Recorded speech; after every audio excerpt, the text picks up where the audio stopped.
सिप मेला सिप युक्त जनशक्ति रोजगारदाताका लागि पुल हो। हामी सहकार्य गर्न तयार छौं। निजी उद्योग तथा वाणिज्य क्षेत्रका प्रतिनिधि 10 जनशक्ति उत्पादन गरेर आफै भित्रको सम्भावना देखाउनु, स्वदेशकै रोजगारीमा जानु वा स्वरोजगार बन्ने सोच निर्माण हुनु सबैभन्दा ठूलो परामर्श हो। काठमाडौँ महानगरपालिका प्रमुख बालेन शाह।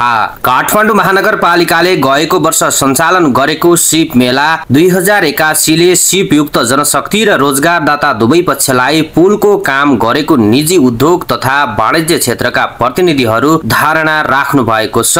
हिजो महानगरपालिकाका प्रमुख बालेन शाहसँगको बैठकमा उहाँहरूले गएको वर्ष सम्पन्न मेलाका विषयमा प्रतिक्रिया दिँदै आउँदो मेलामा सहकार्य गर्न तत्पर रहेको धारणा राख्नुभयो। त्यस क्रममा बोल्दै प्रमुख बालेन शाहले यस वर्ष 2081 जेठ 7 गतेदेखि टुडीखेलमा गएको वर्ष जस्तै सिप मेला सञ्चालन गर्ने तयारी रहेको जानकारी दिनुभयो। मेलासँगै महानगरपालिकाले वर्षभरि नै सिप मुलुक तालिम सञ्चालन गरिरहेको छ। यस्ता तालिमबाट मानव पुँजीका रूपमा उत्पादन भएका जनशक्तिलाई रोजगारमा आबद्ध गराउन निजी उद्योग तथा वाणिज्य क्षेत्रसँग सहकार्य गरी अगाडि बढाएका छौं। निजी उद्योग तथा वाणिज्य क्षेत्रले कस्ता खालका जनशक्ति आवश्यकता महसुस गर्नु भएको छ, महानगरपालिकासँग जनशक्तिको प्राकृतिक माग गरिदिनु भयो भने हामी त्यसै अनुरूपका तालिम सञ्चालन गर्नेछौं। यहाँहरूले गर्ने जनशक्तिको माग नै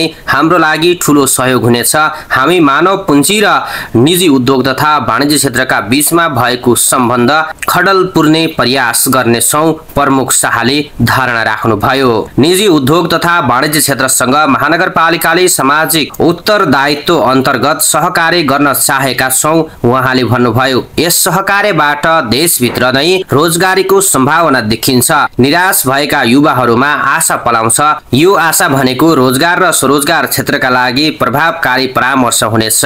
बैठकमा निजी उद्योग तथा वाणिज्य क्षेत्रका प्रतिनिधिहरूले उद्योग क्षेत्रले भोगिरहेको जनशक्ति अभाव कम गराउन महानगरपालिकाले सञ्चालन गरेका कार्यक्रमले नतिजा दिएको उल्लेख गर्नुभयो। उहाँहरूले आधारभूत तालिमलाई औद्योगिक गराउँदै विशेषज्ञ तालिम सञ्चालन गर्न, मानव पुँजी पलायनलाई रोक्न, वैदेशिक रोजगारीबाट अनुभवी भएका काममा निखार आएका जनशक्तिलाई स्वदेशमै बस्ने वातावरण बनाउन, सेवा निवृत्तहरूले दिन सक्ने समयलाई श्रम क्षेत्रमा आबद्ध गराउन, बैंकहरूसँग सहकार्य गरेर बिउ पुँजीको व्यवस्थापन सहजीकरण गरिदिन महानगरपालिकाका कार्यक्रमले सहयोग गर्ने धारणा राख्नुभयो। नेपालमा डकर्मी, सिककर्मी, कपाल काट्ने, प्लम्बिङ लगायत कामका लागि युवाहरूमा तत्परता देखिँदैन। यही काम विदेशमा गएर सजिलै गर्छन्। यसकारण यी पेशाहरूमा आकर्षण बढाउनु पर्छ।